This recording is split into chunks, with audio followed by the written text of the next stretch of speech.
Hey guys, welcome back to Total Tactics FPL. It's Fran here, and I'm back with my Gameweek 23 cheat sheet preview. Now, the biggest news of the week actually was no double game weeks have been announced, so I really think that this is a good opportunity to really just pick players who have a fantastic game week, or you bank on players and kind of go with a long-term approach with looking at players who have played less games. So, for example, looking at a club like Burnley, as an example, you know in the future that, for example, Burnley will be playing in future double game weeks or even triple game weeks because they're so far behind the schedule. And therefore, a player like Cornet might make sense, within 2 to 3 weeks' time. In the instance of, for example, Aston Villa, who are going to be a hot topic, they don't have a double game week this week, but it could still be a great time to actually look at assets in Aston Villa for that specific reason. And we'll actually be discussing plenty of Aston Villa assets in this video. But let's actually start off with the defenders. So the key thing for defenders right now is the issue with rotation. Some players like Ait-Nouri, Lamptey, and even Dalot in this list have all been kind of moving up and down the rankings because of the fact that their kind of minutes has been hampered either by their own injuries or by the fact that they can be rotated. Lamptey and Dalot fall within that kind of second category, and Ait-Nouri, with the exception to the kind of injury that he suffered somewhere when he kind of found his starting place in the team, Ait-Nouri seems to be, by default, the much better player than Marcel, and I actually think that's the reason why I finally added him to my list. For a long time, it was kind of deliberating between Marcel and Ait-Nouri, and it wasn't really worth kind of hand-holding the potential lost points, right? You want that kind of consistency from a player coming in from your bench, and therefore, previously, I kind of had a Wolves defender such as a Cody or a Kilman making a lot more sense in my kind of tier list. Right now, I think Ait-Nouri is not exactly the best player yet because I still don't think he's played enough consistently, but I think he will slowly become the default Wolves defender if he continues with his form and is actually given the chances to actually play consistently for the rest of the season, because I really imagine that Marcel doesn't provide much going forwards, whereas Ait-Nouri clearly does. It's a similar kind of argument here with Dalot, where he is almost perfect for the FPL system. He is someone who is very much like Reguilon in terms of being a bonus points farmer. If you're actually kind of watching the bonus points and how they were ebbing and flowing within the Man United versus Brentford game, you would have known that Dalot was one of those players who was leading in those kind of charts. And that's actually a really positive sign, because if we do have a Manchester United defender, we have the opportunity to maybe sidestep away from De Gea, especially when Man United have a swing for kind of worse defenders. And if you don't have De Gea right now, he is a good maybe differential against De Gea. The issue, of course, is still going to be the fact that maybe if, let's say, Dalot has a bad game, Wan-Bissaka can come right in, and that's why he still remains really as a differential. The same sort of goes for Lamptey, who I don't think has shown as much promise as he did in the prior season, even though he's given us a lot of glimpses this year. But you really want consistency, as I say, in this position, and that's kind of why, for example, someone like Ben White, who, even though he has some blanks in the future and will probably drop down in the list because of that, he still leads this kind of tier. In the 4.6 plus tier, you have really much kind of stagnation, with Spurs, Arsenal, and Wolves still being the prime kind of suspects for being these kind of leading defenders who provide these leading defenders who are still of a budget category. And there's not much to really be said there. Within the 4.9 to 5.2, the one change really is Dean. Luca Dean moving to Aston Villa is a big change, because I really think he is going to be a huge attacking upgrade over Matt Target, someone who is much more dynamic on the ball, and we all saw that really in the game versus United. So I really imagine that Dean can play a key role for Aston Villa, especially as they will have doubles in the future. And getting Dean in back-to-back games will be quite interesting, because we're going to go back to a point in the season where, for example, if you look at his performances in Everton last year, where he was actually allowed to play in a much more advanced role, which is why I imagine that he kind of fell out with Benitez, because he was playing in a much more flat, kind of deeper structure this year, playing as a very, very kind of defensive left back, in a system where he is allowed to push forwards, which I imagine will be the case in Aston Villa. I really think Dean could be a great asset, especially over the course of a double game week. I don't think there's a pressing need to get him in your team now, but if ever a double game week is announced, I really think that Dean should shoot up in the top of our priorities. Just like, for example, someone like Cucurella did in a week where he had a double game week and still performed reasonably well compared to most defenders this week who aren't of a premium category, such as a Trent or such as Cancelo. Mings and Cash actually fall for that same exact reason. I just think that Cash provides a lot less than Dean. I've always said on this show that Cash didn't make too much sense. I don't think there were many comparisons to be really made with Tavernier. Cash hasn't really provided much in the underlying stats, particularly when it comes to kind of providing chances, whereas Dean is almost the opposite. for the most part of his career, he has performed extremely well in the underlying stats. Cash, for example, was a great player, especially in his championship run years, and he is going to be a developing talent. But for me, Dean is very, very close to the finished product and will be a much better fullback to pick from, especially at his kind of cut rate price, given the fact that he was playing for Everton and dropped a lot in price during the season. Mings is in a category where, unfortunately, you are kind of predicating Mings in your team to kind of score goals and become an aerial threat, whereas he is right now also very capable of making a lot of rash decisions, such as getting himself a red card, which has happened on more than one occasion. So for me, I think Mings and Cash clearly both fall in this category, especially since there is basically a much better option in the same club. Alonso falls because we know that Chelsea have blanks. Chelsea also have played one of the most games of any other league in the team this season, or any other club in the league this season. And that's interesting because, as I said, as we look towards getting defenders who are usually seen as long-term assets, it really does make sense to go for players who will have more games in hand. And that's kind of why I'm holding on to a very, very deep back line, holding something like a back three, back four that will comprise of Spurs players, even though I have some City players just because they've just been so consistent, right? Even if City has a single game week, because I've always argued City will always be a prime team, the same thing with Liverpool. But it does make a lot of sense to kind of fill out the rest of your team with these players who will have more games in hand. And unfortunately, Alonso falls because I think Chelsea are at this kind of crossroads where they're no longer that elite from the offensive point of view that it makes sense to classify someone like Alonso, especially with the missed games that he has, as a must keep. So I think this is the time you probably move away from Alonso. If you want to keep one Chelsea defender, I can completely understand that kind of sentiment. If you don't plan on playing chips, for example, in the next few weeks, it makes a lot of sense to keep Alonso potentially, especially when their run will return and they will obviously have missed several games and have to kind of make up for that. So that's really up to you. Walker and Cresswell, they kind of still remain in their positions. Nothing really has changed there. Same with the kind of premium category where the same kind of argumentation can be followed with James and Rudiger and how that applies to them. In terms of the midfielders, so the interesting thing here, I think, is that Ramsey still is a fantastic midfielder, but this season has shown that the talismanic midfielders who play for, I would say, clubs within the kind of 4th to 10th, 12th position, those kind of players and elite midfielders such as Rafinha, Maddison, and even Saka, for example, who is very much competing for that kind of 4th spot, will be a quintessential asset to own for the season. I can really see ourselves continuously revolving between players like Maddison, Bowen, Rafinha, and Saka, or even Ward-Prowse potentially, who has shown a lot in the last few weeks in terms of his set piece prowess, really, which of course that's what he's been known for in the last few years. But the issue with Ward-Prowse, of course, is he is a little bit more inconsistent in that he's not someone who is explosive, particularly in games where Southampton might be favored. You know, he is an X factor where he can score in pretty much any game because of the fact that he can really score from any position outside of the box, and that's kind of the threat that he brings. It's not really consistency from open play or something like that makes Ward-Prowse that interesting. So I'm going to keep him in this territory, but I kind of have to acknowledge how well he's been playing lately. Gray is someone who actually falls within this kind of cheat sheet, and that's due to the Everton manager being unknown right now. We obviously know that Rafa Benitez has been sacked.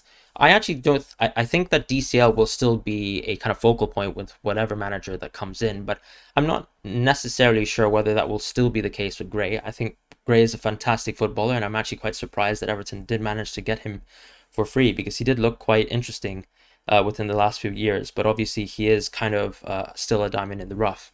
And despite playing well for Benitez, there's no kind of guarantees that he'll play equally as well, especially depending on what kind of tactical structure comes about within the next Everton manager. It's very likely that we could see much less dynamic wingers and maybe a kind of reversion to a 4-4-2 system that mostly primarily benefits someone like Richarlison and Dominic Calvert-Lewin up top. We'll see exactly what happens.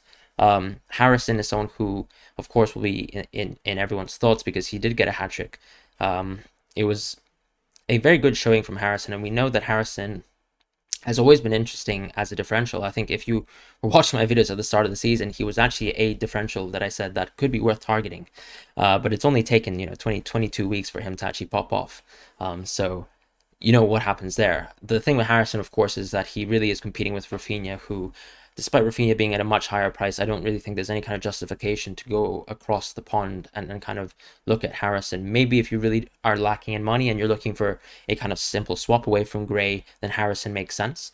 But I think Rafinha still makes the most sense right now, especially in a climate where he can still be taking penalties. So that kind of assurance and also his consistency over the course of the season can't really be dismissed. It's similar to the kind of argumentation between, I think, something like maybe a Trossard and McAllister. I think Trossard is someone who is, obviously clearly not as clinical as a Rafinha, but over the course of the year, he has been clearly Brighton's leading midfielder, whereas McAllister is someone who is currently in form.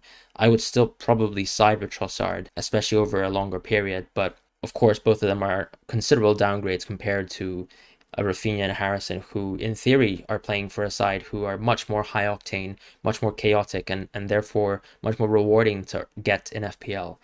So for me, Rafinha is still the keeper. The kind of weird thing with the 6.1 to 6.7 category is, as I said, for me, the argument is that we will be going for Salah for the rest of the season, or someone like a KDB, or someone like a Fernandes if you actually can't afford both. And I don't really think it makes sense to operate a two premium structure with Fernandes and Salah anymore. I think it really makes sense to go with some sort of flexible kind of 3-5-2 system, something like a 4-4-2 system even, or a 4-5-1 system where the priority really is in putting all your money in the midfielders. If you can actually get something like 3 out of 4 of Maddison, Bowen, Rafinha, Saka, or even pushing up to someone like a Foden or a Coutinho, then I really think that is the best team structure possible, because this allows you to actually capture a lot of these players who are in teams who have a lot of games to play. So for example, Leicester, we know, have a lot of games to play. Leeds arguably as well. Someone like Burnley, with Cornet actually being a red pick right now because he's at AFCON, but can return it and become explosive instantaneously, could be very, very interesting. So that's kind of the situation here, and that's why there's so much green really in the midfield, especially with Arsenal. They do have a great game versus Burnley, but they will also have subsequent blanks unless games kind of get filled in during this period. And whilst Arsenal don't have the same kind of club commitments to travel overseas like Chelsea, they have played a considerable amount of games this season, so I would still probably say it makes sense to look towards assets such as a Maddison or a Rafinha, hoping that they get double game weeks.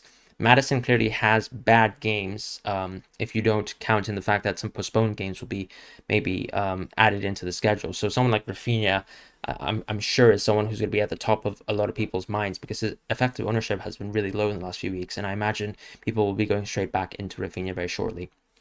And that's pretty much all I have to say there. Coutinho is someone who is going to be, I think, the leading name for everyone when we're talking about midfielders this week. And that was simply due to his very minimal, but very effective performance versus Man United, where he became effectively one of the best super subs that we've seen all season. And that kind of performance, of course, is very justified because of the kind of experience that we've had seeing Coutinho in the Premier League. He, of course, didn't have an exceptional kind of time in Barcelona, but I don't really think that matters too much because we've seen him do well on loans abroad, such as in Bayern Munich.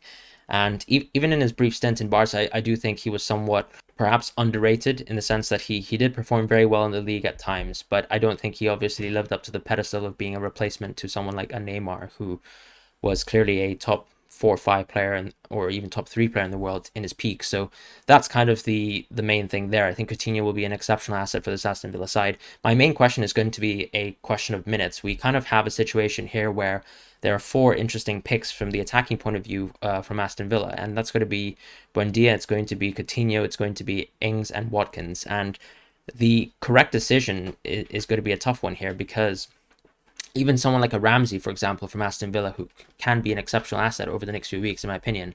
But as I've said, I really do think that Coutinho has a kind of X factor as a player, and he really does make sense, and probably is one of my top 2 transfer targets for this week, alongside someone like a Phil Foden, who I'm looking probably to get back into my team, just to kind of accommodate for that kind of structure where I have this kind of 1 premium in the midfield and then 4 sort of semi-premiums, I would argue, in this kind of tier of 6.1 to 7.0 plus. So this is kind of what I'm looking for in the near future. Someone like a Coutinho who can actually fill in, probably have a double game week as well scheduled, and that's kind of why Coutinho benefits. I think one thing that's really nice with Coutinho is we know he is both a very, very direct midfielder. So compared to most 10s or classical 10s, I think he is much more direct. And it kind of reminds me basically of what should be a Lingard 2.0 version, a transfer who really makes all the difference in the second half of the season for a club.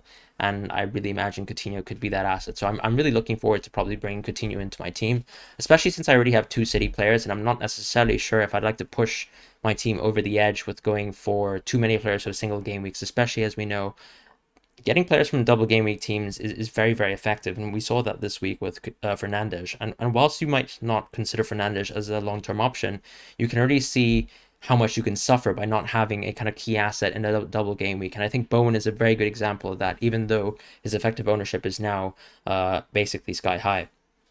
So if we actually look at the other assets, I think everyone else falls within this kind of tier that Coutinho sits in.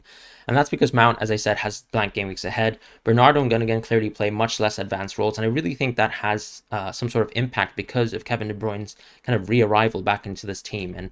And for me, their kind of ability to make these attacking runs or even have consistent minutes has actually been hampered by KDB occupying another midfield spot in this team. So that's been a big detriment. Zaha, as we know, is still out, and with KDB and Bruno, once again, it's a rise with them. So we were kind of waiting for them to actually prove themselves, and they really have. Bruno was someone who I featured in my free hit, and I'm very happy and confident that I actually made that decision to kind of feature him in my video, because I really thought of all the players that you actually could go for this, for last week at least, in Gameweek 22, he made the absolute most sense as a differential who was still very much so a premium based on his previous years of experience and what we've seen from him provide on the world stage. So Bruno and KDB justifiably rise. The interesting thing with Bruno, of course, he has great game weeks to 28. The same thing can actually be said with KDB. I actually think that both Man City and Man United still have fantastic runs to go.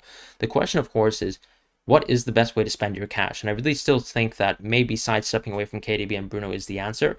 Unless you actually have a very, very kind of cheap forward front line at this point in time, then I think you can actually go for maybe the Salah and KDB or Bruno double up. But a lot of us still have a lot of money hold in to players like Antonio, hold in to players like DCL or even Watkins. So you probably already have something like a Dennis plus a kind of double 7.7x 7.9 type striker, and that does limit you in the midfield. So I think the educated decision is probably to actually wait a week, not knee-jerk into someone like a KDB and Bruno, and probably end up going for Salah anyways when he actually returns from AFCON, because I think that is the more logical plan, even though Liverpool do have a blank ahead. If you're actually worried about Liverpool having a blank ahead, then perhaps it's worth actually sidestepping Liverpool if you want. I think you can go for KDB and Bruno. I don't think they're necessarily bad alternatives at all. I would never suggest that. I think the one thing that you might be scared of course, is going to be Salah versus Norwich in the near future. But that's something that we can actually look at as we kind of approach the end of AFCON, or at least for the Egyptian national team. In terms of the forwards this week, I think there has been really too much movement whatsoever. St. Maximin is someone who rises, and as I've kind of said in the past with the cheat sheet, he does really benefit from Wilson actually being out of the team, because he does suddenly become the talisman of the team again. He suddenly starts to play much more centrally, and he has benefited from this role. So I do think St. Maximin can be a very good differential. Newcastle still have a lot of signings to make, to be quite honest, for St. Maximin for me to be someone who I'd be looking to get back into my team. Maybe he could be a good kind of way out of maybe budgeting down my team. Maybe if I don't want to have a DCL anymore, or I'm not interested in having more than one of Watkins, Antonio, DCL, and Ings, then it could make sense for me to actually downgrade back into a Tony or St. Maximin. That could make sense. But at this point in time, I'm not necessarily considering it, and which is why he's still a differential. I'll have to kind of see if there are more transfers for Newcastle to kind of bolster their team, and especially with kind of Wood coming into the team, maybe he does play a little bit more of a supportive role, and we kind of revert back to the start of the season where he was getting very consistent assists, but not necessarily being the same kind of goal threat that he has been with Wilson being out of the team. But it still remains to be seen, so I think I'm still a little bit cautious on kind of knee-jerking back into St. Maximin, especially since I have some forwards who still have good games in hand. Now, DCL is going to be a big question mark, because he did not fall, even though I did fall grey, and that's the kind of thing I was saying with for example, when you look at Benitez's very, very short tenure, or even Carlo Ancelotti's tenure, he still very much was the talisman of the team. I know he didn't play too much with Benitez because of the consistent injury, but he really was the main threat in the first 3 or 4 games that Everton really excelled in. And that's going to be something that's going to be in my mind, where I think DCL will still remain to be a key kind of asset and figure in this Everton team, no matter what manager comes in. And perhaps they don't really get the best manager possible as a replacement, and maybe DCL will fall in the subsequent weeks to come. But I still think he has very, very good games in hand, and he is probably someone who is still worth considering in your team, or at least isn't the biggest problem to kind of deal with at this point in time. Ings is someone who rises due to, as I said, Aston Villa having the large percentage of getting double game weeks in the near future. And also with this kind of current system, we've seen Ings get more consistent minutes lately. And the fact that I think Gerrard has found a place for Ings to consistently start on the team just means that he is going to be a great differential, especially against a Watkins who is probably slightly less clinical, but someone who also does make much more runs and things like that. But Ings does stay central and does find his way to kind of shooting a lot of great shots from effective positions. And even though he seemed a little bit slow, I would say, in terms of his kind of touches, in terms of how reactive he was to some of his teammates and their kind of passes, I think that Ings will find form in the next few weeks, especially in some of the easier games, and probably become a very, very interesting differential against Watkins, who also has good games for the same reason. Ronaldo, unfortunately, is someone who falls this week.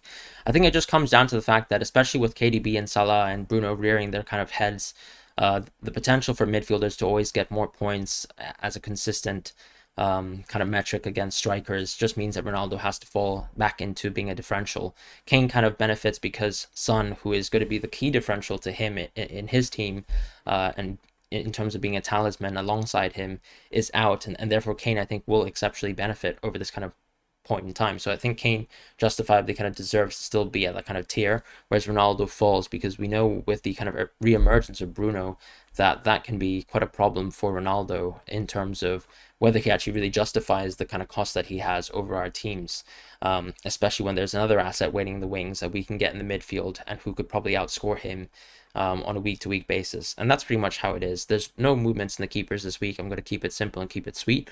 Nothing really much has changed for the keepers. We know that the Spurs team, for example, had a few kind of key kind of injuries. So we'll see how they kind of recuperate there, but I still have a lot of faith in them. A lot of people lost their clean sheets this week, and that was expected. We'll see what happens in the weeks to come, whether there's going to be any keeper changes. But that's going to be it for this week's cheat sheet. I hope you guys have a wonderful week ahead, and I'll see you guys soon.